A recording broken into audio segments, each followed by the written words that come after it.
The murder trial is underway in the case against a man accused of torturing and murdering the 8-year-old son of his girlfriend, whom he believed was gay.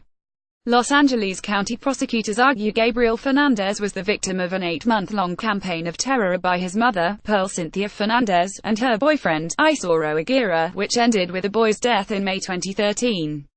Both Fernandez and Aguirre will be tried separately, and each faces the death penalty, NBC Los Angeles reports. The allegations are horrifying, and the case has led to charges against social workers and disciplinary measures against sheriff's deputies investigating the abuse claims. Here are 5 things to know about the case. 1. Gabriel suffered unspeakable abuse for 8 months. Aguirre's own attorney, John Allen, admitted in his opening statement Monday that his client committed unspeakable acts of abuse against Gabriel prior to exploding into a rage of anger that caused his death, according to NBC Los Angeles. In court papers filed last year, Deputy District Attorney Jonathan Hatami wrote of the alleged 8 months of torture and abuse Gabriel suffered, according to CBS News. Gabriel Fernandez Gabriel's JUSTICEFACEBOOK Hatami added that Gabriel was allegedly withheld from school by Fernandez and Aguirre for the last 3 weeks before he was murdered. 2. His mom and her boyfriend allegedly tortured Gabriel to death. Hatami, in his opening statement, described the alleged systematic torture of a helpless and the innocent child, according to the Los Angeles Daily News. The couple was conspiring together to deceive everyone in order to torture Gabriel to death, he alleged. Hatami said Gabriel moved in with his mother and Aguirre in 2012 after living with his grandparents. Hatami showed jurors a photo of Gabriel at 7 years old, when he lived with his grandparents, describing him as a happy and healthy child. Then he showed jurors a photo of Gabriel lying in a hospital bed and said, after 8 months of living with the defendant, his body was battered. The evidence will show he was beaten, burned, bruised, he said. According to news reports, the evidence and testimony in Aguirre's trial has left both court observers and jurors stunned, sometimes gasping or sobbing at what they learned. Gabriel's 16-year-old brother, Ezekiel, testified in horrific detail about the abuse the boy suffered at the hands of Aguirre. According to Ezekiel's testimony, Gabriel was beaten daily and was forced to eat cat feces and cat litter. Ezekiel also told the jury this week that his brother suffered regular beatings, allegedly at the hands of Aguirre and his mother, and was gagged and bound without food or water for hours in a small, locked cabinet he called the box. The couple would allegedly laugh during the beatings, Ezekiel testified.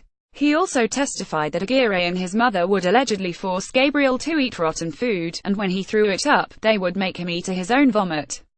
Isauro Aguirre fan. Can Los Angeles Times get you? Want to keep up with the latest crime coverage? Click here to get breaking crime news, ongoing trial coverage and details of intriguing unsolved cases in the True Crime newsletter. My mom and her boyfriend made Gabriel eat spoiled stuff or expired stuff, Ezekiel testified. One thing I remember is expired spinach. He threw it up, and they made him eat it off the table. When paramedics were called to his home on May 22, 2013, Gabriel was found naked, with a cracked skull, shattered ribs, severe burns and BB pellets buried in his body, according to the LA Times. He was declared brain dead and taken off life support 2 days later. 3. Prosecutors allege Aguirre abused Gabriel because he believed the boy was gay. This wasn't about drugs. This wasn't about mental health issues, Hatami said during his opening statement. Rather, he alleged, Aguirre abused Gabriel because he didn't like him. He believed Gabriel was gay and to him, that was a bad thing. He did it out of hatred of a little boy. The Los Angeles Times reported in 2014 that according to grand jury testimony, Gabriel's siblings alleged that Aguirre and Fernandez called Gabriel gay, punished him for playing with dolls and made him wear girls' clothing to school. 4. The boyfriend's attorney admits his client is guilty of murder, but denies torture. Allen, Aguirre's attorney, admitted his client is guilty of murder but said he should not face the special circumstance allegation of torture included in his murder charge. However, Allen also said Aguirre never intended for Gabriel to die. Gabriel Fernandez Facebook. Hatami said that when he was arrested, Aguirre stood 6 feet 2 inches tall and weighed 270 pounds, and Gabriel was 4 foot 1 inch tall and weighed 59 pounds.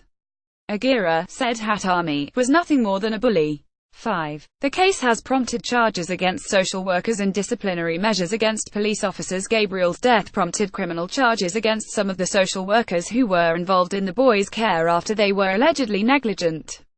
Arrest warrants were issued March 28 against Stephanie Rodriguez, 30, Patricia Clement, 65, Kevin Baum, 36, and Gregory Merritt, 60. All four were fired last year, following an internal investigation into Gabriel's death. After challenging his dismissal, Merritt had been reinstated to his position as of April, records indicate. Gabriel Fernandez Facebook. All of the accused social workers have reportedly pleaded not guilty. District Attorney spokeswoman Jane Robertson told People it is very unusual for a social worker to face criminal charges in death of a child they'd been charged with supervising, adding that this is the first case of its kind to be prosecuted in Los Angeles County. A subsequent LA Times investigation found that, according to court documents, multiple LA sheriff's deputies were also disciplined following Gabriel's death.